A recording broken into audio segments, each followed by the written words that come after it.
আজ বৃষ্টির রান্নাঘরে আপনাদের জন্য নিয়ে এসেছি ডিমের একদম নতুন রেসিপি। এই রেসিপি এর আগে আপনারা কখনো খাননি। তো কাছে দূরে যে যেখান থেকে আমার ভিডিওটি দেখছেন আশা করি সবাই ভালো আছেন। ডিমের এত সুন্দর রেসিপি আপনারা একবার বাড়িতে তৈরি করে দেখুন, গ্যারান্টি দিয়ে বলতে পারছি যে ডিমের এই রেসিপি আপনারা এর আগে কখনোই খাননি। তো কিভাবে আমি এত সুন্দর একটা রেসিপি তৈরি করলাম আপনাদের সঙ্গে একবার শেয়ার করি। এটা আপনারা রুটি, লুচি, পরোটা কিংবা পোলাওয়ের সাথে খুব ভালো লাগবে খেতে। আমি বলবো পোলাওয়ের সঙ্গে একবার ট্রাই করে দেখুন, অবশ্যই আপনাদের ভালো লাগবে। তো আমি এরকম একটা ছোট বাটি নিয়ে নিলাম, এর মধ্যে আমি একটুখানি ঘি এরকমভাবে মাখিয়ে দিলাম। আপনারা তেল দিতে পারেন অথবা মাখন দিতে পারেন। তো এরকম বাটির মধ্যে আমি সামান্য পরিমাণে ঘিকে এরকম খুব সুন্দরভাবে মাখিয়ে নিলাম। পুরো বাটিটায় খুব সুন্দরভাবে ঘি মাখিয়ে নিলাম। নেওয়ার পরে আমি এর মধ্যে একটা করে ডিম দিয়ে দেব। আপনারা নর্মালি এটা কিন্তু সকালবেলা ব্রেকফাস্টেও কিন্তু এটা খেতে পারেন।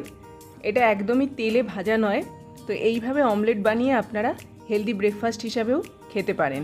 তো আমি এইভাবে ডিমটা দিয়ে এর মধ্যে সামান্য পরিমাণে একটুখানি নুন এবং একটুখানি গোলমরিচের গুঁড়ো ছড়িয়ে দিলাম। একদম সামান্য পরিমাণে দিতে হবে।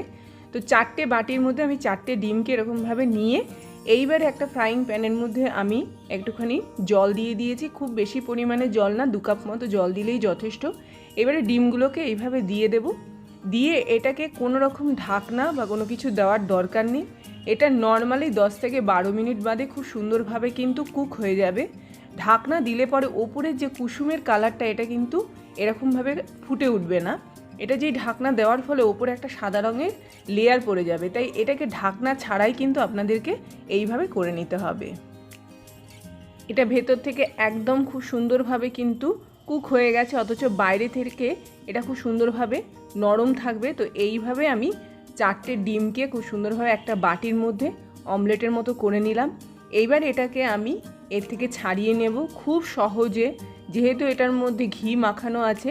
তো এইভাবে কিন্তু এটা খুব সুন্দরভাবে উঠে আসবে।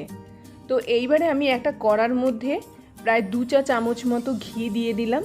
ঘি দিয়ে এটা যখন ঘিটা একটুখানি গরম হবে, এর মধ্যে আমি 1 কাপ মতো পেঁয়াজ আর টমেটোকে এরকমভাবে পেস্ট করে নিয়েছি। খুব বেশি পেস্ট করতে হবে না, নর্মালি পেস্ট করে নিলেই হবে। পেস্ট করে নিয়ে এইবার আমি এটা কড়ার মধ্যে খুব ভালো করে নাড়াচাড়া করে নেব। নাড়াচাড়া করে যখন এইভাবে একটুখানি এটা মোটামুটি ভাজা হয়ে আসবে, আমি এখানে 1 কাপ মতো নর্মাল যে বাদাম, চিনে বাদাম আর তিল, সাদা তিলকে এরকমভাবে পেস্ট করে নিয়েছি। নর্মাল বাদাম যতটা পরিমাণে নেব, সাদা তিলটাও আমি ততটা পরিমাণে নেব। আমি 2 টেবিল চামচ মতো নর্মাল বাদাম নিয়েছি আর 2 টেবিল চামচ মতো তিল নিয়ে এটাকে কড়ার মধ্যে দিয়ে দিলাম। যেহেতু বাদাম খুব তাড়াতাড়ি ড্রাই হয়ে যায়, তাই আমাদেরকে কিন্তু একটুখানি করে জল দিয়ে দিয়ে এটাকে খুব ভালো করে ভাজা ভাজা করে নিতে হবে। যেহেতু এটা কাঁচা বাদাম আছে, এটাকে আরও বেশি ভালো করে ভাজা করার জন্য আমি এখানে 1 চা চামচ মতো আরও ঘি অ্যাড করলাম। দিয়ে এই রকম পর্যায় অবধি কিন্তু এটা খুব সুন্দরভাবে ভাজা ভাজা হয়ে গেল। ভালো করে নাড়াচাড়া করে নিলাম। নাড়াচাড়া করে এর মধ্যে আমি কিছু মশলা দিচ্ছি। 1 চা চামচ মতো ধনের গুঁড়ো, 1 চা চামচ মতো জিরে গুঁড়ো, 1/2 চা চামচ মতো হলুদ এবং 1/2 চা চামচ মতো লাল লঙ্কা গুঁড়ো আমি এর মধ্যে দিয়ে দিলাম। এর সাথে এর মধ্যে 1/2 চা চামচ মতো আদা বাটা দিয়ে দিলাম। আর কোনো কিছুই এর মধ্যে লাগবে না। এইবারে এটাকে খুব ভালো করে আমি কষিয়ে নেব। একদম কষা কষা করে নিতে হবে। এরই মাঝখানে বলে থাকি, যদি আমার চ্যানেলটিকে আপনাদের ভালো লেগে থাকে অবশ্যই চ্যানেলটিকে সাবস্ক্রাইব করুন। সঙ্গে এই ধরনের ভিডিও পাওয়ার জন্য অবশ্যই আপনারা বেল আইকনকে প্রেস করে রাখুন নোটিফিকেশান পাওয়ার জন্য। এই ভিডিওটি ভালো লেগে থাকলে লাইক করুন, শেয়ার করুন আর কমেন্টের মাধ্যমে জানান কেমন লাগলো এই ভিডিওটি। তো এইরকমভাবে একটু একটু করে জল দিয়ে দিয়ে আমি মশলাটাকে খুব ভালো করে কষিয়ে নিয়ে এখানে 1 টেবিল চামচ মতো কাঁচা লঙ্কা ইউজ করছি। কাঁচা লঙ্কাটা দিয়ে নর্মালি আমি এটাকে ঢেকে দেবো যাতে এটা খুব ভালো করে কুক হয়। 2 থেকে 3 মিনিট বাদে এটা যখন এরকমভাবে ভাজা ভাজা হয়ে আসবে, তখন এটাকে আমি আবারও ভালো করে নেড়েচেড়ে নিলাম। আসলে যেহেতু আমি এখানে তেল ইউজ করছি না, তো এটাকে এরকমভাবে একদম কম আঁচে এরকমভাবে কিন্তু ভালো করে কষিয়ে নিতে হবে। এর মধ্যে আমি এখানে প্রায় 2 চা চামচ মতো টমেটো সস ইউজ করলাম। টমেটো সস দিয়েও এটাকে খুব ভালো করে নাড়াচাড়া করে নিতে হবে যাতে এটা একটুখানি চটপটা টাইপের খেতে হয়। একটু টেস্টার মধ্যে অন্য গ্রেভির তুলনায় একটুখানি পার্থক্য থাকে, সেই জন্য আমি এখানে টমেটো সস ইউজ করলাম। এবার আবার আমি একটুখানি জল দিয়ে দিলাম, জল দিয়ে আবারও এটাকে ভালো করে কষিয়ে নেব। 3 থেকে 4 মিনিট বাদে এইভাবে কিন্তু গ্রেভিটা থেকে ঘিটা উঠে আসবে, মানে আপনার মশলাটা খুব ভালো কিন্তু সেদ্ধ হয়েছে বা ভাজা হয়েছে। এবারে এখানে আমি 1 কাপ মতো জল ইউজ করব। প্রথমে আমি হাফ কাপ মতো জল দিয়ে দিলাম, জল দিয়ে খুব ভালো করে এটাকে মিক্সড করে নিতে হবে। তারপরে এখানে আমি আরও হাফ কাপ মতো জল ব্যবহার করব। টোটাল আমি এখানে 1 কাপ মতো জল দিয়েছি। এইবারে এটাকে আরও ভালো করে নাড়াচাড়া করে নিতে হবে। এখানে আমি পরিমাণ মতো নুন দিয়ে দিলাম, নুন দিয়ে এটাকে আবারও ভালো করে মিক্সড করে নেব। মিক্সড করে নিয়ে এটাকে আমি ঢাকা দিয়ে দেব, একটুখানি গ্রেভিটা তৈরি হতে দেব। প্রায় 7 থেকে 8 মিনিট বাদে আমি এভাবে ঢাকনাটা খুলে নেব। আমার কিন্তু গ্রেভিটা একদম রেডি হয়ে গেছে। এবার এটাকে আবারও ভালো করে নাড়াচাড়া করে নিয়ে আমি যে অমলেটগুলো তৈরি করেছি এবার কিন্তু এটার মধ্যে দিয়ে দেব। গ্রেভিটা আপনারা যে যেরকমভাবে খেতে চাইবেন সেই অনুযায়ী গ্রেভিটা তৈরি করবেন। ধরুন পোলাওর সাথে যদি খেতে চান তাহলে বেশি পরিমাণে কিন্তু গ্রেভির প্রয়োজন পড়ে না, কিন্তু রুটি লুচি এগুলোর জন্য কিন্তু আপনাদের একটুখানি গ্রেভিটা সেই অনুপাতে তৈরি করে নিতে হবে।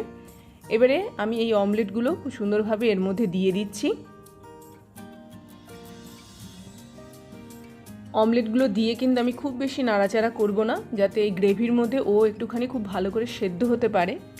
সেই জন্য কিন্তু আমি এটাকে আবারও একবার কভার আপ করে দেব। জাস্ট একটুখানি নাড়িয়ে চাড়িয়ে দিয়ে আমি এটাকে ঢাকনা দিয়ে দিচ্ছি ধরুন 5 মিনিটের জন্য। 5 মিনিট বাদে আপনার কিন্তু একদম ডিমের পোচের গ্রেভিটা একদম রেডি হয়ে গেছে।